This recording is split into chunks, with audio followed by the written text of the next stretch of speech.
Don't be afraid to be alone. God is with you.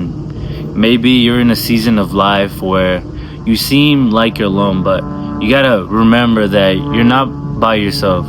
It may feel like you're isolated, but I want to remind you this, and it's a reminder that I'm still working on that.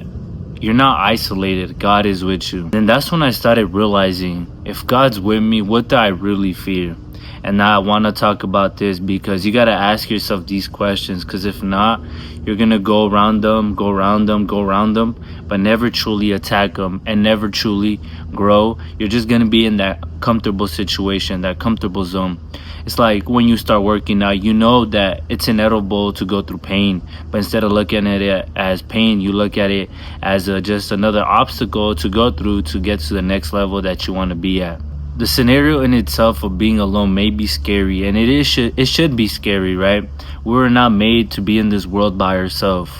There's countless verses that talk about them, and in a world full of distractions, temptations, constant noise, we tend to forget that sometimes that silence and peace is a good thing. And don't forget that, because that's one of the things that we tend to forget. And we always, in a world that tells us to distract ourselves, to constantly be working, we forget what true peace is being in the present moment. That is being present. And what I look at in my specific and majority of the times why God isolates you is because he's teaching you discernment, what is good and what is bad, to be able to show you and tell you, okay, this is not good, this is good, this is not good, this is good, right? From scenarios, events, people, etc. He's giving you that wisdom, that discernment, so when you run into that, you're not confused and being able to be manipulated toward the wrong way, right? Being able to be super manipulative, right?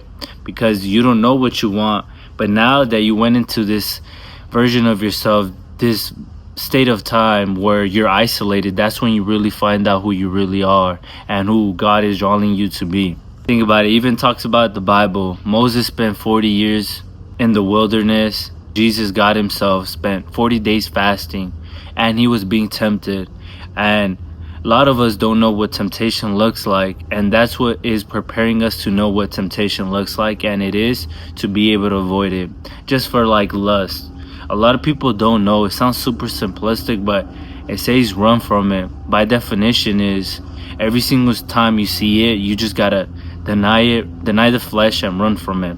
And that's what temptation is. In other words, it's something that's trying to entertain the idea of something that is not benefiting you. And instead of looking at it super pessimistic, as I tend to do myself, I look back at a time where instead of asking me why, I'm asking what do you want me to learn from it? Instead of being like, what do I need out of it? Be like, God, what do you want me to receive out of this end? That's a perspective that's really hard, but it takes time to be embodying this perception. I remember in every aspect of life, I tell myself two different scenarios, and the Bible is very clear. It tells you about what wisdom does to you and what foolishness does to you, right? And as bad as it sounds, but I'd like to play both scenarios of it. So one thing I realized in this lonely stage is that one, you're not really lonely. Two, it's just making you better. So think of it as like a long term. Don't think of it as momentarily, as in the now. Think of it as like what's gonna benefit me later on, like long-term gratification instead of short-term gratification. It really teaches you on the fundamental of what are you really focused on the short-term pleasure or the long-term pleasure. Such as when I came back a year ago from the state, I was in a different state in Georgia. The more time I spend with myself, the more I know myself, and it's harder to go against my conviction. And that's what God teaches you in a period of time like that.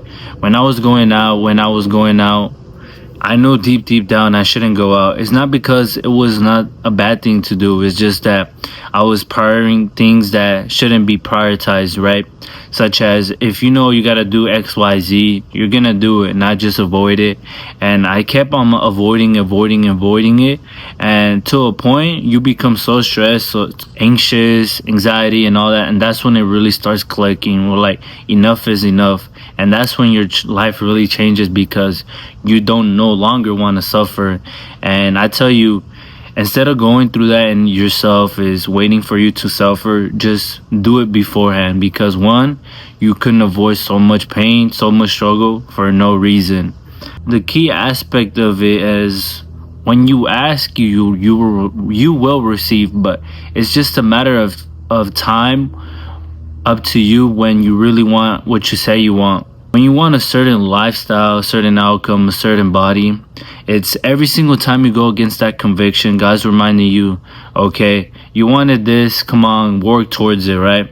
And he's just helping you out. He's giving you that correction, the discipline, the accountability. And that's one thing in everything that I've done in my life, where everything that I ask for is intentional, and everything that God has been putting in front of me is intentional. And I was noticing that no matter what I do, it was not about doing these things. It's about doing what's important. As in, I couldn't make an excuse to go out. I couldn't make an excuse to spend time doing this. But it was all deep down just running away from the thing that I had to do in order for me to become the person that I want to be. And it sounds super simplistic, but at the time you don't want to, because I know how it can get to the point where the person I am today is, I had to do so much risk. I had to sacrifice so much things. And mind you this, I'm going to tell you straight up how it is, instead of sugarcoating it. Once you start becoming a certain person, one, people are not going to be no longer in your life. And I'd rather choose that any day of the week, because you become a fake person, a person that you are not. That's going to kill you, rather than being something that you are, but not being with the same people that you want to be with. And that's something that you got to sacrifice at the end of the day. That sacrifice is going to be only worth it to you, and you only know what can satisfy you. There's a verse that says only you can really give you your real desires, and only you can really let yourself down. And obviously take that with a hint of salt, because some people may look at it as like, well, God can do that too.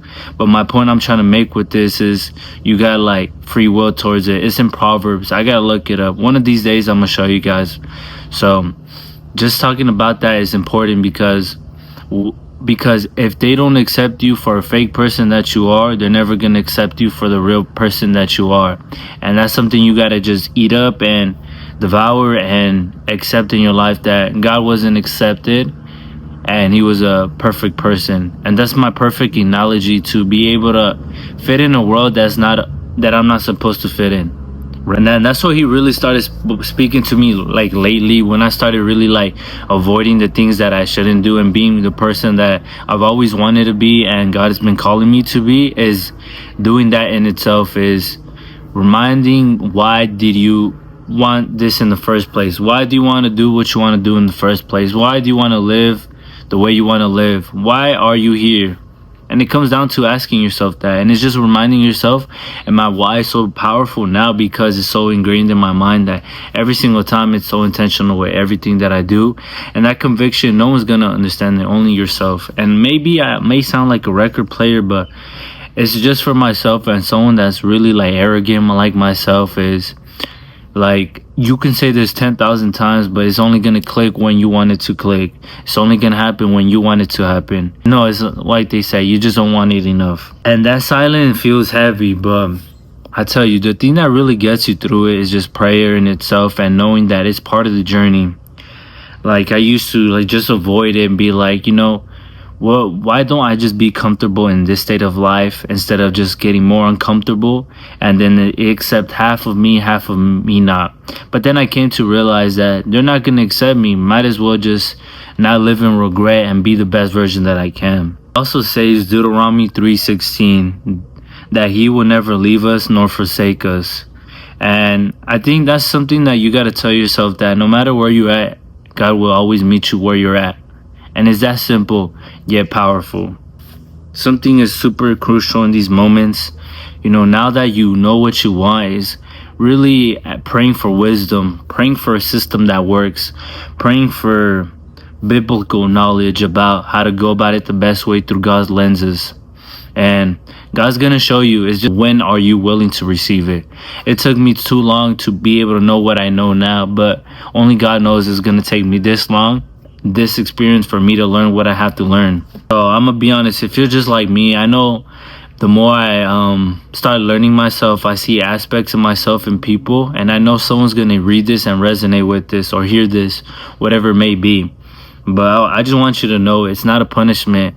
It's just a preparation. He's just marinating you for a season that you've been praying for.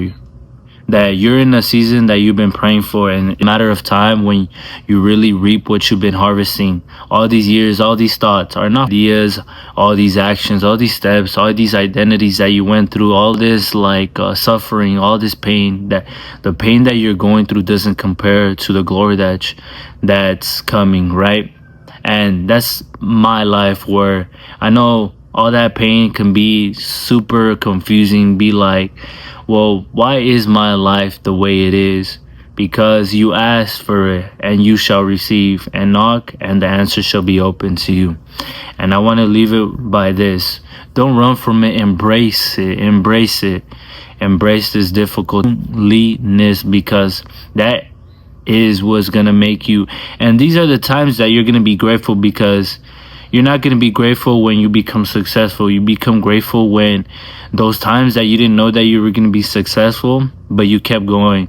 And those are the moments in your life where you really start being grateful, because the hard times is what makes you the person that you want to be. Honestly, I used to hate being alone, but then I think I got used to it. And I'm thankful for God, because I'm able to have so much discernment. And I think people don't realize that the amount of discernment that I have, because they just don't. It's that simple. They don't ask for the discernment. And the people that have discernment are able to see discernment in other people.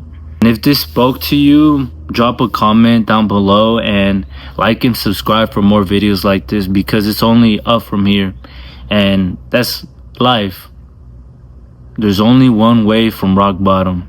It's going up.